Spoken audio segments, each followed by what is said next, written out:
Hello friends, welcome back to Pawan Bagh academy और मैं हूं आपका इंग्लिश दोस्त परमेश्वर सराठी। चलिए दोस्तों, आज हम क्लास 12 के यूनिट 1.8 जिसको वॉयजिंग टूवर्ड्स एक्सीलेंस टाइटल है, उस लेसन के साथ हम आगे बढ़ने वाले हैं।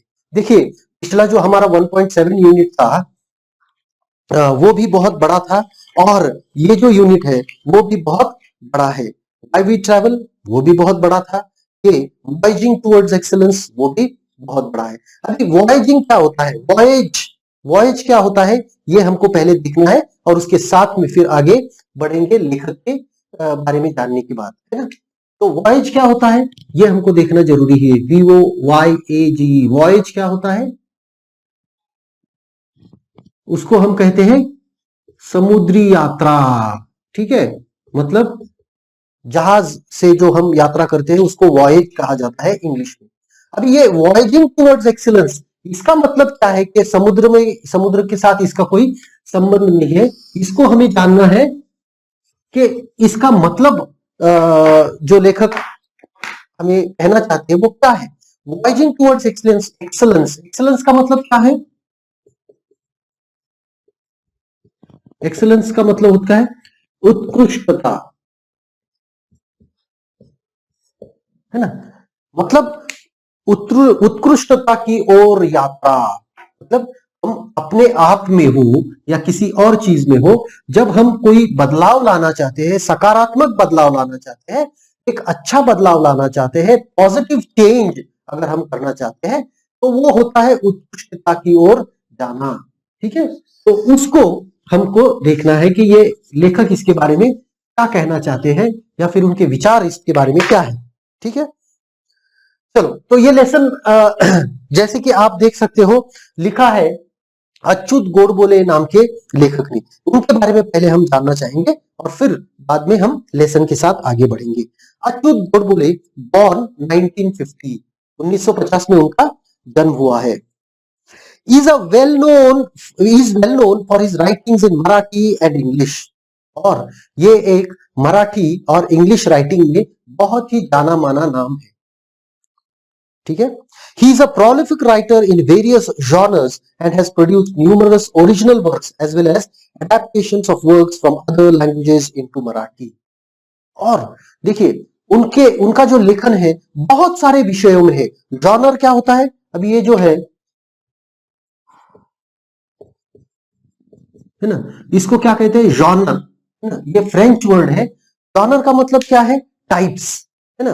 मतलब अलग अलग, देखिए लिटरेचर, साहित्य जिसे हम कहते हैं वो अलग अलग भागों में बटा होता है। जैसे कविता होती है, लघु कथा होती है, कादम्बरी होती है, नाटिका होती है। तो ये इसको हम कहेंगे अलग अलग प्रकार। और जॉनर क्या होता है, जैसे देखिए अगर कथा भी होती है तो कथा में भी बहुत सारे अलग अलग प्रकार की कथाएं होती है।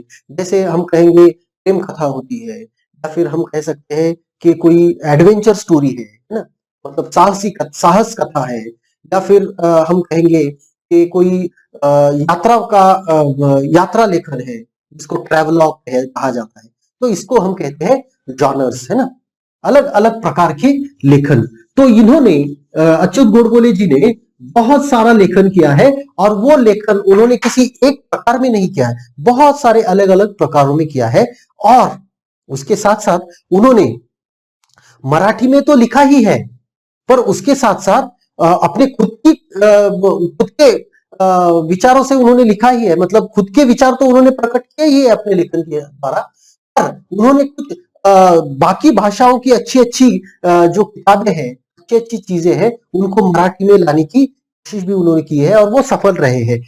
डिफरेंट एडेप्टेशंस, मतलब कोई इंग्लिश में अगर कोई कादम्बरी है या फिर इंग्लिश में कोई नॉवल है, छोटी लघु कथा है, तो उसको उन्होंने मराठी में लाया है, उसको ट्रांसलेट करके एडाप्ट करके उसको मराठी में उन्होंने लिया है। तो देखिए दोहरा उन्होंने काम किया है। तो एक तो खुद का लेखन भी किया है मराठी और इंग्लिश में, उसके साथ साथ मराठी को उन्होंने बहुत सारी भाषाओं से, दूसरी भाषाओं से भी कुछ किताबें उन्होंने मराठी में ला करके मराठी को थोड़ा समृद्ध करने का काम भी उन्होंने किया है।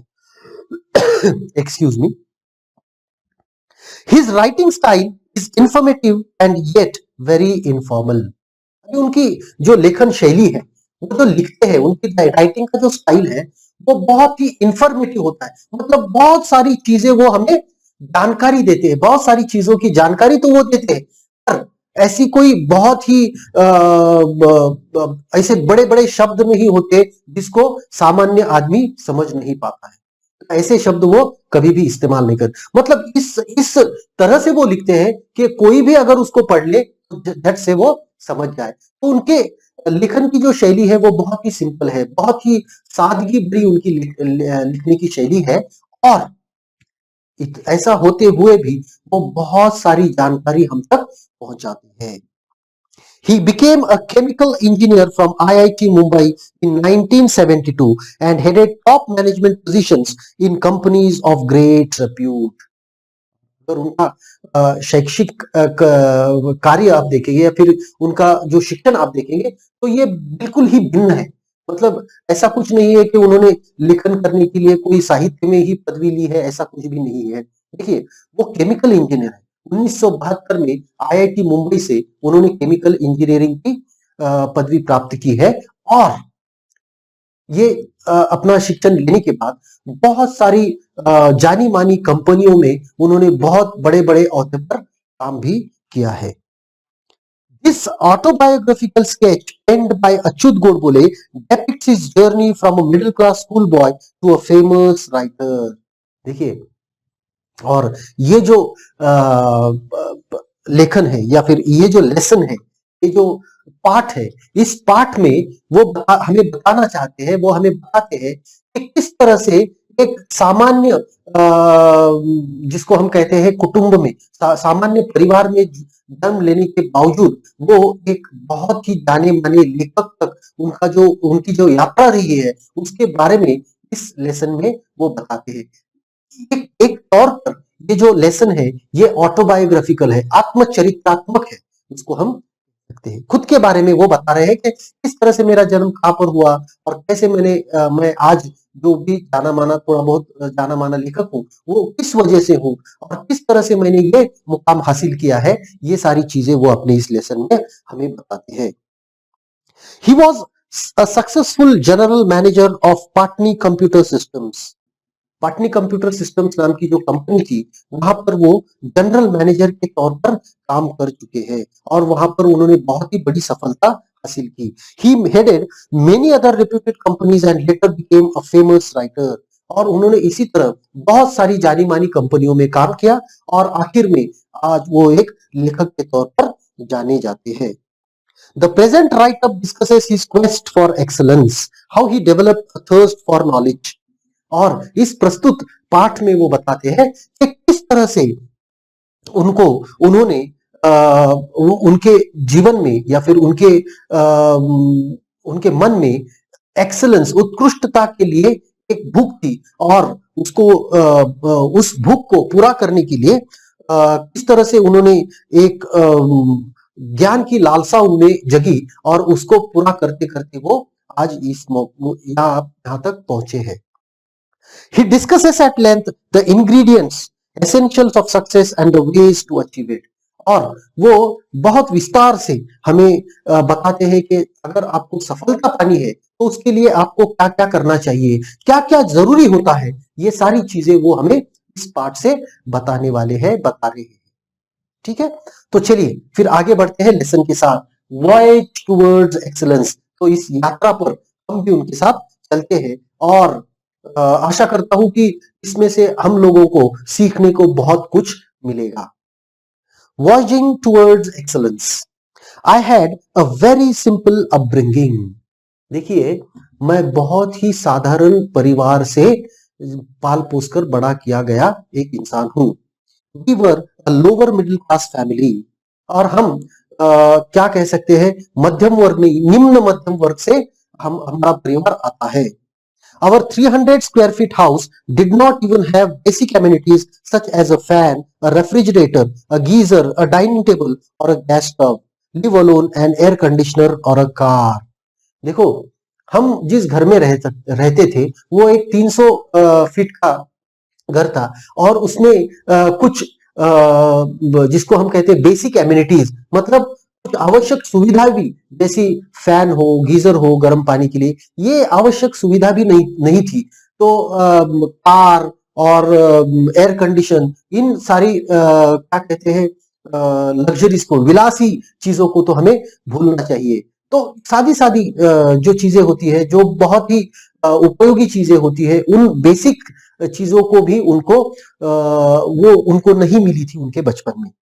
ऐसे घर में वो रहते थे। It was only when I entered the college that I got a watch and we got a dining table and a gas stove at home. और वो सिर्फ उस वक्त था, उस वक्त जब मैं कॉलेज में गया, तब मुझे घड़ी पहनने को मिली, और हमारे घर में डाइनिंग टेबल आया, और हमारे घर में गैस की सिगरी आई, है ना। उसके पहले तो चूल्हा होगा, स्टोव जो घासलेट पर चलने वाला है ना, स्टोव होगा वगैरह।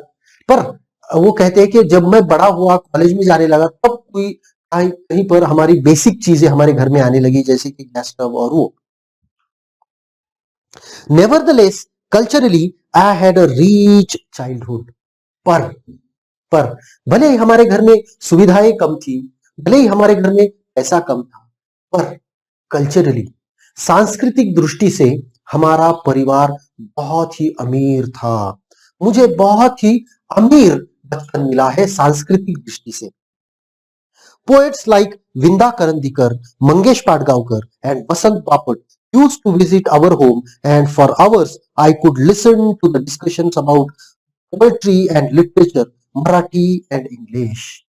और वो कहते हैं कि मेरा बचपन जो था वो समृद्ध था, मेरा बचपन बहुत ही सांस्कृतिक दृष्टि से बहुत ही अमीर था, क्योंकि मेरे घर पर विंदा करंदीकर, मंगेश पाडगांवकर और वसंत बापट जैसे जाने माने लेखक और कवि हमारे घर पर आते थे, और घंटे घंटों बैठकर वो बातें करते थे, जिनकी वजह से मुझे उनको सुनने का मौका मिला, और उनके विचार मुझे समझ में आए, जो कि वो बात करते थे साहित्य पर।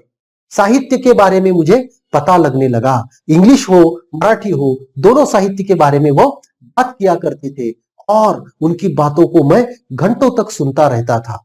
इस वजह से मेरा जीवन सांस्कृतिक दृष्टि से बहुत ही समृद्ध रहा है, ऐसा वो कहते हैं।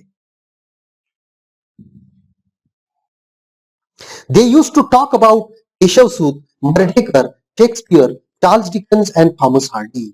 और वो लोग जब बातें करते थे, तो उनकी बातों में ये सारे ग्रेट लेखक जो हैं, चाहे वो मराठी के हो, इंग्लिश के हो, उनके बारे में बहुत ज्यादा चर्चा होती थी। जैसे केशव सूत है। केशव सूत कौन है, बता सकते हो? हम्म केशव सूत पता है आपको? ठीक है, पता कीजिए। केशव सूत वो लेखक है जिन्होंने कविता जो पुरानी वो जो कविता है, एक तुतारी द्यामजा हानुनी, है ना, ये मराठी के कवि है, बहुत ही जाने माने कवि है ना। या फिर बासी मर्डेकर, पिप्यात मेल्या ओल्या उंदीर, है ना, ये है कविता है। तो ये बासी मर्डेकर है, या फिर केशव सूत है, या फिर Shakespeare, the all time great English writer Shakespeare, या फिर Charles Dickens, the tale of two cities, है ना, tale of two cities, Charles Dickens वो भी है, या फिर थॉमस हार्डी भी बहुत जाने माने इंग्लिश के लेखक है। तो उनके विंदा करंदीकर हो, वसंत बापट हो, या फिर मंगेश पाडगांवकर हो, वो आकर वहां पर बैठते थे, चर्चा करते थे, और चर्चा उनकी होती थी ये सारे ग्रेट, ये चारों महान लेखकों के बारे में, लेखकों के कवियों के बारे में, और वो चर्चा करते थे, मैं वहां पर बैठे बैठे सुनता था। तो इसी वजह से मेरा बचपन बहुत ही सांस्कृतिक दृष्टि से बहुत ही समृद्ध गुजरा है, ऐसा वो कहते हैं। आई did not fully understand the discussions in depth, but I was immensely impressed. देखिए, वो जब बात करते थे, मैं छोटा बच्चा था, तो जाहिर है कि मैं सारी चीजों को बहुत गहराई से तो नहीं समझ पाता था, लेकिन उनकी बातों से मैं बहुत ही प्रभावित होता था। मुझे मैं बहुत ही प्रभावित महसूस करता था। We also were lucky to have Pandit Kumar Gundharv, Pandit Bhimsen Joshi, and Pandit Jasraj visit our place and talk about Indian music till late night or sometimes dawn. और देखिए, अभी देखिए इन जैसी महान हस्तियों के साथ अगर आपको कुछ वक्त बिताने को मिल जाए तो जाहिर है आपका तो सोना ही होना है। देखिए, बड़े बड़े कवि हैं, बड़े बड़े लेखक हैं, बड़े बड़े संगीतकार हैं, जैसे कुमार गंधर्व है, गायक, क्या गायकी, पंडित भीमसेन जोशी। देखिए, ये ऐसे बड़े बड़े नाम है, तो इनको लोग देखने को तरसते थे। और अगर वो आपके घर में बैठे, आपके घर में बैठकर रात रात भर चर्चा करते रहे, बात करते रहे, और सवेरे सवेरा होने तक वो अगर चर्चा करते रहे, तो फिर क्या कहने। ये चीजें तो ऐसी चीजें हैं कि कोई आदमी तो सिर्फ इन सारी चीजों को सुनकर ही बहुत बड़ा बन जाए। ठीक है, तो जाहिर है मैं तो इनको इस चीज को बिल्कुल ही नकार नहीं सकता कि उनका बचपन बहुत ही समृद्ध बचपन था। बहुत कम लोगों को ऐसा समृद्ध बचपन मिलता है। या तो आप ऐसे किसी हस्ती के घर में पैदा होते हो तब आपको मिलता है, या फिर आप बहुत ही जिसे हम भाग्यशाली कहेंगे, if you are very very lucky, only then you get in touch with people of this stature. ये इन जैसे महान हस्तियों के साथ आपको बहुत ही नसीब वाला होना होता है, तभी आपको इनके साथ और इनकी बातें सुनने का मौका मिलता है, इनके साथ कुछ पल गुजारने को मिलते हैं। This is how and why I developed my interest in literature and music during my school days. और इसी कारण से उनको सुनने की वजह से ही मेरे स्कूल के दिनों में ही मैं संगीत में और साहित्य में रुचि लेने लगा था।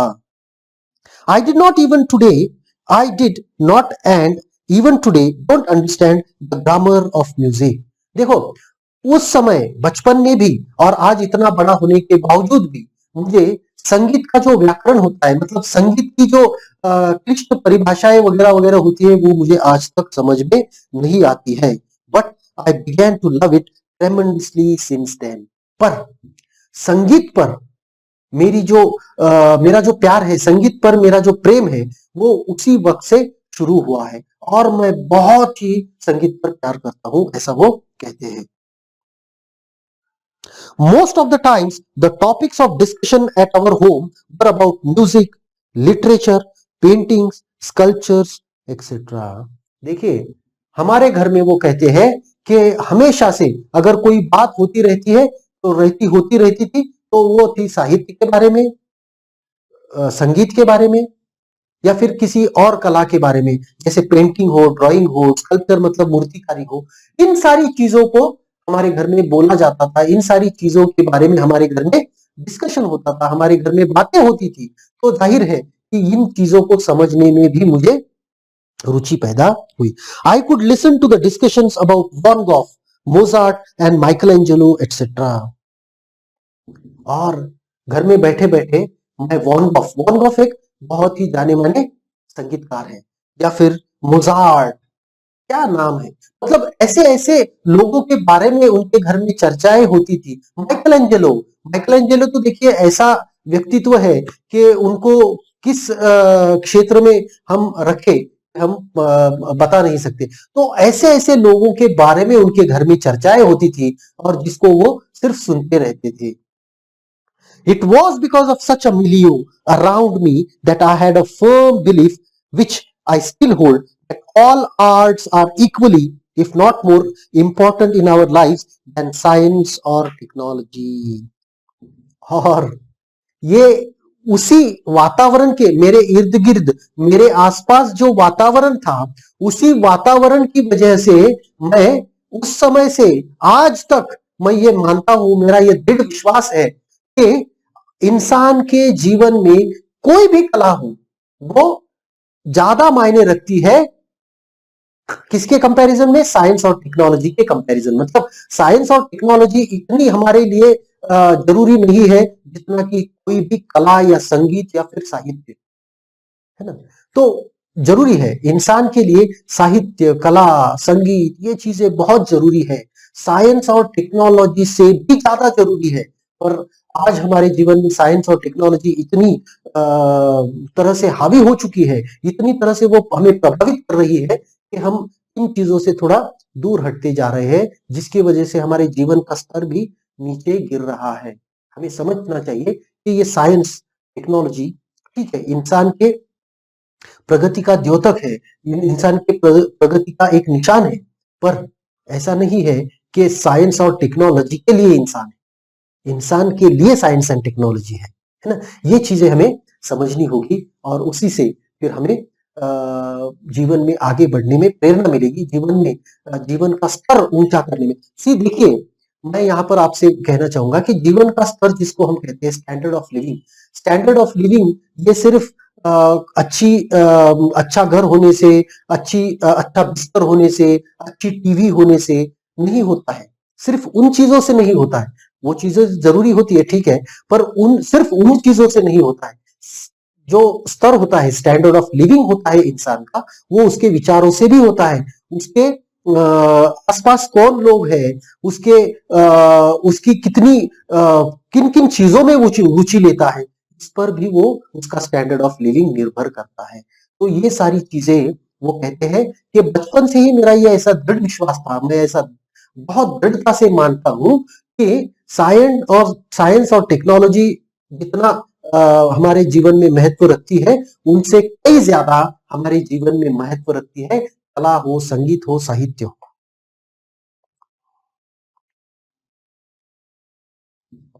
ठीक है, तो वो कहते हैं कि अगर है ना, हाँ, अगर आप ऐसा मानते हो कि साइंस और टेक्नोलॉजी इंपॉर्टेंट है तो ठीक है, वो है, पर अगर आप ऐसा नहीं मानते कि कला, साहित्य या संगीत हमारे जीवन में उतना ही महत्वपूर्ण है, उससे ज्यादा नहीं तो कम से कम उतना तो महत्व वो जरूर रखते हैं, उतना ही महत्वपूर्ण वो भी है। जितना साइंस एंड टेक्नोलॉजी महत्वपूर्ण है, उतनी ही ये चीजें भी हमें महत्वपूर्ण है। I had learned from my childhood that money does not mean everything in life. और बचपन से ही वो कहते हैं कि मुझे सिखाया गया था या फिर मैं सीख चुका था कि money does not mean everything in life. पैसा ही जीवन में सब कुछ नहीं होता है, कि मैं बचपन से मानता हूं और बचपन से ही मुझे सिखाया गया था या फिर मैं बचपन से ही इसको सीखता आ रहा हूं। It is necessary, but if at all there is something which enriches our lives and puts meaning to our existence, is that it is the arts, music and literature. वो नकार नहीं रहे हैं, वो ऐसा नहीं कह रहे हैं कि पैसा बिल्कुल महत्व नहीं रखता, है ना। तो वो कहते हैं कि ऐसा मैं नहीं कह रहा हूं कि पैसा बिल्कुल भी महत्व नहीं रखता, पैसा है जरूरी, बहुत जरूरी है। अगर हमारे जीवन को अगर कोई और कोई अगर हमारे जीवन को कोई मीनिंग देता है, कोई महत्व प्रदान करता है या फिर हमारे जीवन का स्तर अगर कोई उल्टा करता है, तो वो होता है संगीत, है ना, साहित्य और कला। ये चीजें हमारे जीवन को और भी ऊंचा करती है, हमारे जीवन को और भी निखारती है। ये चीजें हमारे जीवन को बढ़ाने में, बड़ा करने में, निखारने में बहुत बहुत जरूरी है। पैसा जरूरी है, पर इन चीजों के बगैर हम हमारे जीवन का स्तर ऊंचा नहीं कर सकते। This is not to say that I did not like science और मैथमेटिक्स, पर जब मैं ये कह रहा हूं कि साइंस और टेक्नोलॉजी से नहीं तो कम से कम उतना तो इंपॉर्टेंट म्यूजिक है, आर्ट है, लिटरेचर है, ये जब मैं कहता हूं तो इसका मतलब ये नहीं है कि मुझे साइंस और मैथमेटिक्स से घृणा थी या फिर मैं उसको पसंद नहीं करता था। मुझे तो वो भी पसंद, in fact I love the subjects, हालांकि मुझे वो बहुत ही पसंद थे, साइंस भी और मैथ्स भी।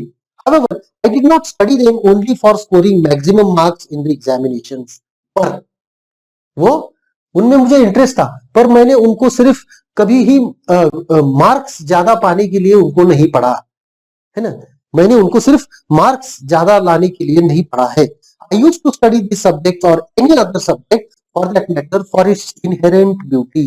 और देखिए, हर एक विषय की अपनी एक सुंदरता होती है, उसमें छिपी होती है। उस सुंदरता को अगर आपको जानना है तो आपको मार्क्स के लिए सिर्फ पढ़ना नहीं है, तो उसको उसकी सुंदरता, विषय की सुंदरता जानने के लिए उसको आपको पढ़ना होगा। उसके अंदर एक ब्यूटी छुपी होती है। I found Newton's law of motion beautiful and Pythagorean theorem elegant. देखो, मुझे न्यूटन का लॉ जो होता है वो बहुत ही सुंदर लगता था और पाइथागोरस का जो थ्योरम होता है वो बहुत ही क्या कहते हैं बहुत ही सुंदर आलीशान लगता था, ऐसा हम कह सकते हैं। I loved solving problems of physics and mathematics of 9th standard when I was in 7th, not to show off, but just because I used to get involved in solving them. देखो, मैं जब 7वीं में था तो मैं 9वीं के कक्षा की मैथ्स और फिजिक्स के प्रॉब्लम्स में सॉल्व करता था, किसी को दिखाने के लिए नहीं, पर अपने आप में मैं उसमें इतना खो जाता था कि मुझे पता ही नहीं चलता था, और इस तरीके से उन विषयों में मुझे रुचि प्राप्त होते गई। I used to love problem solving and used to enjoy finding out most elegant method of solving them.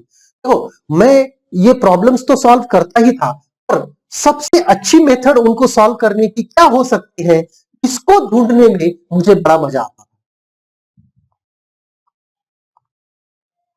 Obviously, these problems were not a part of the curriculum, but I enjoyed the whole process. और देखिए, ये मेरे syllabus का part नहीं था, पर मैं उनको सॉल्व करने में बहुत ही आनंद लेता था, मुझे उसमें बहुत ही रुचि आती थी, और ये सारी जो प्रक्रिया होती थी सॉल्व करने की, वो मुझे बहुत ही अच्छी लगती थी, मुझे भाती थी, और इसीलिए मैं उसको करता रहता था। Obviously, I enjoyed the whole process.